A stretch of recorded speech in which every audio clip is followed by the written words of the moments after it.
Hello दोस्तों, Justin study care में आपका स्वागत है। आप देख रहे हैं यूट्यूब पर जस्टिन स्टडी केयर। कक्षा 8वीं से कक्षा 10वीं तक के संपूर्ण तैयारी के लिए इस चैनल को सब्सक्राइब अवश्य कर लें। दोस्तों, आज हम जो बात करने वाले हैं वो क्लास 10th से इतिहास विषय से VVI सब्जेक्टिव प्रश्नों के बारे में बात करेंगे, जो कि परीक्षा के दृष्टिकोण से काफ़ी ज़्यादा महत्वपूर्ण होने वाला ये सारे के सारे प्रश्न हैं। तो आप लोग इस प्रश्नों को देखना ना भूलें और याद करना भी ना भूलें। हो सके तो इन सारे प्रश्नों को घोल कर पिए जाए और हो सके तो अपने दोस्तों के साथ भी शेयर करें ताकि उनका भी भला हो जाए। तो चलिए बिना देरी करते हुए चलते हैं, देखते हैं प्रश्नों को। बारी बारी से सारे प्रश्नों को देखेंगे, आप लोग भी देखेंगे। हो सके तो कॉपी कलम लेकर तैयार हो जाए और उसे नोट करें। चलिए देखते हैं पहला प्रश्न।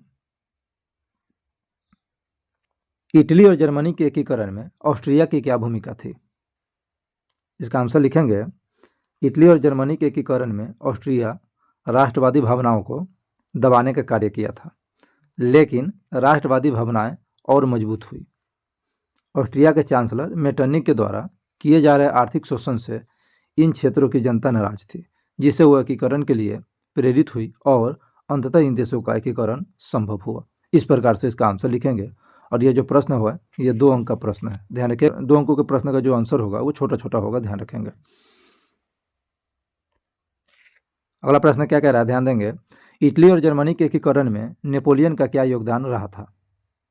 लिखेंगे इसका आंसर, इटली और जर्मनी के एकीकरण में नेपोलियन का योगदान निम्नलिखित है।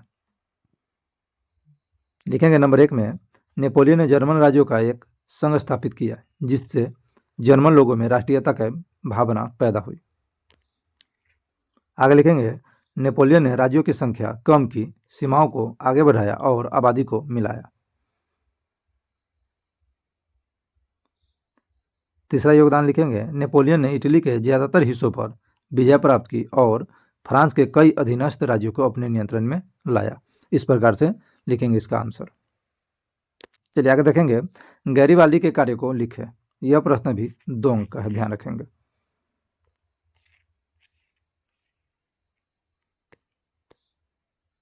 लिखेंगे, गैरीबाल्डी पेशे से नाविक था। उसने कर्मचारियों तथा स्वयंसेवकों की सशस्त्र सेना गठन कर इटली के प्रांत सिसिली तथा नेपल्स पर आक्रमण कर विजय प्राप्त की। गैरीबाल्डी ने यहाँ विक्टर एमैनुअल के प्रतिनिधि के रूप में सत्ता संभाली। तत्पश्चात गैरीबाल्डी विक्टर एमैनुअल से मिला और दक्षिणी इटली के जीते गए संपूर्ण क्षेत्र एवं संपत्ति उसे सौंप दी। गैरीबाल्डी ने विक्टर एमैनुअल द्वारा दक्षिण क्षेत्र के शासक बनने के निमंत्रण को ठुकरा दिया और कृषि कार्य करना स्वीकार किया। चलिए आगे देखते हैं क्या कह रहा है प्रश्न। 1848 ईस्वी को फ्रांसीसी क्रांति के कारणों को लिखें। इसका आंसर लिखेंगे, 1848 ईस्वी की फ्रांसीसी क्रांति के प्रमुख कारण निम्नलिखित है। लिखेंगे, मध्यम वर्ग का शासन पर प्रभाव। आगे लिखेंगे, राजनीतिक दलों में संगठन का अभाव। आगे लिखेंगे, समाजवाद का प्रसार।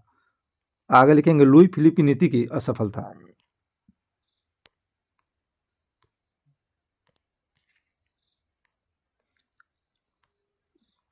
और क्या लिखेंगे, इस क्रांति का सबसे प्रमुख कारण लुई फिलिप की नीति और जनता में उसके प्रति असंतोष था। वो जनता की तत्कालीन समस्या को सुलझाने में असमर्थ रहा, जिसके कारण क्रांति का सूत्रपात हुआ। इस प्रकार से इसका आंसर होगा।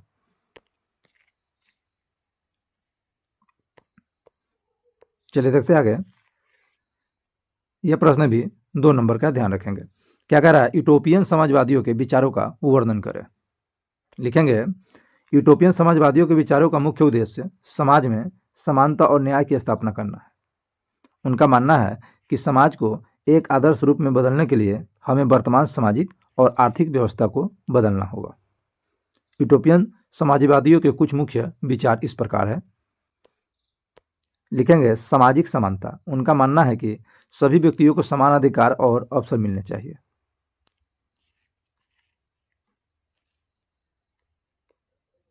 आगे लिखेंगे, आर्थिक समानता। उनका मानना है कि संपत्ति और संसाधनों का समान वितरण होना चाहिए। वहीं आगे लिखेंगे, शांतिपूर्ण परिवर्तन। उनका मानना है कि समाज में परिवर्तन शांतिपूर्ण तरीके से होना चाहिए। आगे लिखेंगे नंबर 4 में, सामुदायिक जीवन।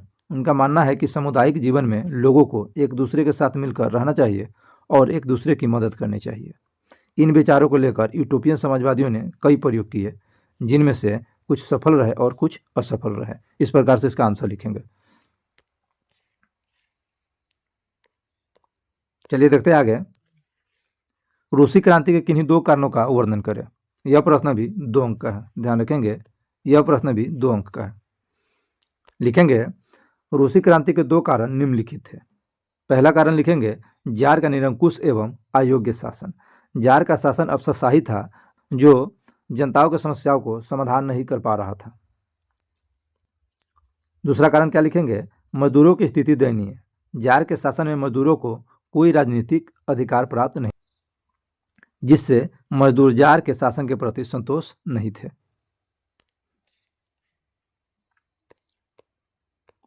देखेंगे आगे, सर्वहारा वर्ग से आप क्या समझते हैं। इसका आंसर लिखेंगे समाज का वह वर्ग जिसमें गरीब, किसान, कृषक, मजदूर, सामान्य मजदूर, श्रमिक एवं आम गरीब लोग शामिल हो, उसे सर्वहारा वर्ग कहते हैं। यह प्रश्न काफी ज्यादा वीवीआई प्रश्न, ध्यान रखिएगा। चलिए देखते हैं आगे। क्रांति के पहले रूस की किसानों की स्थिति कैसी थी। लिखेंगे क्रांति से पूर्व रूसी किसानों की स्थिति अत्यंत दयनीय थी। उनके खेत बहुत छोटे छोटे थे जिन पर वे पारंपरिक ढंग से खेती करते थे। उनके पास पूंजी की कमी थी, वह करों के बोझ से दबे रहते थे।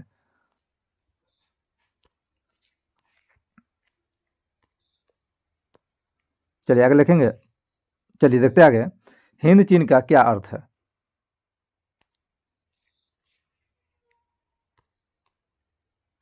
लिखेंगे आधुनिक वियतनाम, लाओस और कंबोडिया के इलाकों को हिंद चीन अर्थात इंडो चाइना कहा जाता है।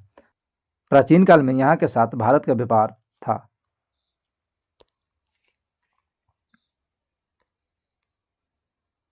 चलिए देखते आगे। हिंद चीन में फ्रांसीसी का प्रसार कैसे हुआ। लिखेंगे आंसर हिंद चीन आने वाले यूरोपियों में पुर्तगाली, डच, स्पेन, अंग्रेज तथा फ्रांसीसी थे। इनमें से केवल फ्रांस ही इस भूभाग पर राजनीतिक प्रभुता कायम करने हेतु सक्रिय रहा। 1747 ईस्वी में फ्रांस ने व्यापार के उद्देश्य से अनाम के साथ राजनीतिक संबंध बनाया। 1787 ईस्वी में फ्रांसीसी सहायता से कोचीन चीन का राजा विद्रोह दबाने में सफल रहा। फलतः दोनों में संधि हो गई।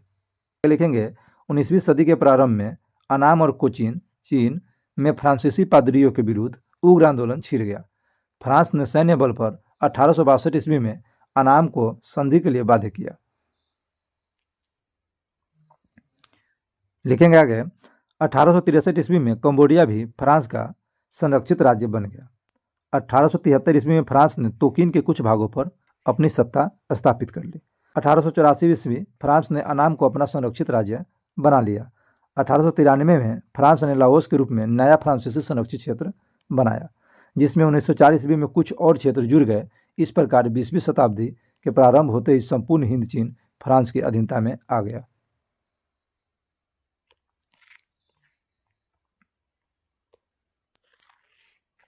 चलिए देखेंगे आगे। हिंद चीन उपनिवेश स्थापना का उद्देश्य क्या था। यह प्रश्न 5 नंबर का प्रश्न, ध्यान दीजिएगा। लिखेंगे आंसर हिंद चीन में फ्रांस द्वारा अपने उपनिवेश स्थापना का पहला उद्देश्य तो था डच एवं ब्रिटिश कंपनियों की व्यापारिक प्रतिद्वंद्विता का सामना करना। भारत में फ्रांस कमजोर पड़ रहा था। चीन में भी उसकी व्यापारिक प्रतिद्वंद्विता केवल ब्रिटेन से ही थी। अतः अपनी व्यापारिक सुरक्षा के लिए हिंद चीन में फ्रांस द्वारा उपनिवेश स्थापित करना आवश्यक हो गया था। उनको यह महसूस हुआ कि हिंद चीन में स्थिर होकर वो चीन और भारत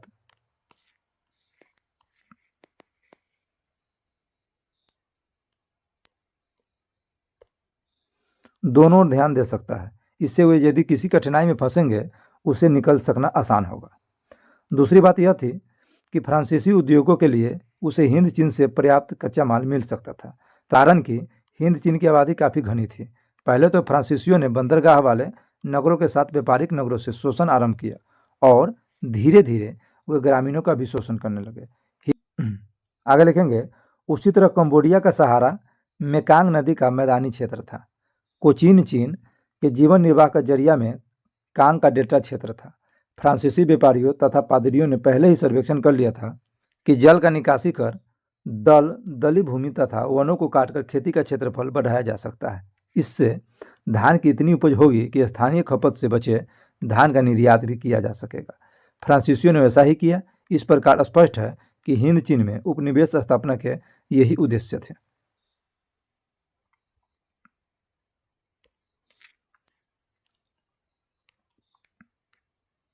चलिए देखेंगे आगे, होची मिन मार्ग से आप क्या समझते हैं?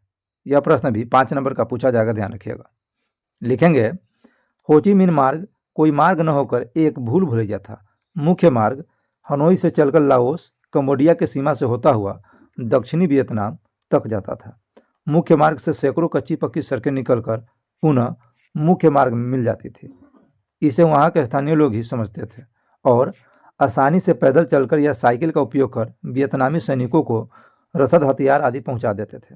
अमेरिका इस मार्ग को बार बार नष्ट करता रहा, लेकिन वियतनामी तुरंत मरम्मत कर लेते थे। इस मार्ग पर अमेरिका नियंत्रण करना चाहता था, लेकिन उसे असफल होकर लौटना पड़ा। इससे उसे भारी हानि भी उठानी पड़ी।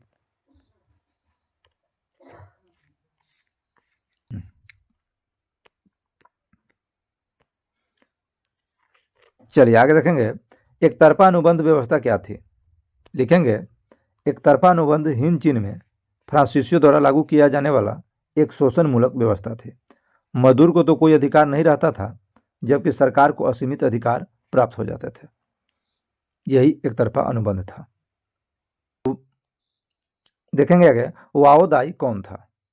लिखेंगे उत्तर, वाओदाई हिंद चीन के एक द्वीप नाम का शासक था, लेकिन राष्ट्रवादियों ने दबाव डालकर उसे सत्ता विहीन कर दिया।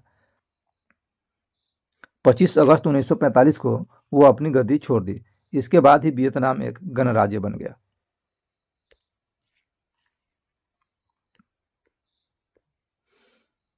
चलिए आगे देखेंगे, जिनेवा समझौता कब और किन के बीच हुआ? यह प्रश्न भी काफ़ी ज़्यादा वीवीआई प्रश्न, ध्यान रखेंगे। लिखेंगे, जिनेवा समझौता मई 1954 में साम्यवादियों और अमेरिका के बीच हुआ।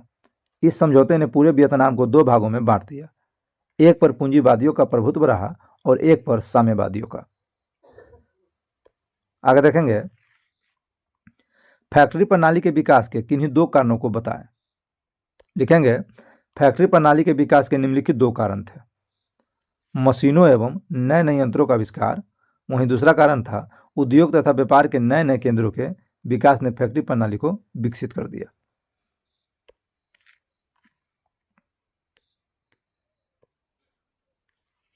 देखेंगे आगे, स्वतंत्र भारत में प्रेस की भूमिका पर प्रकाश डालें।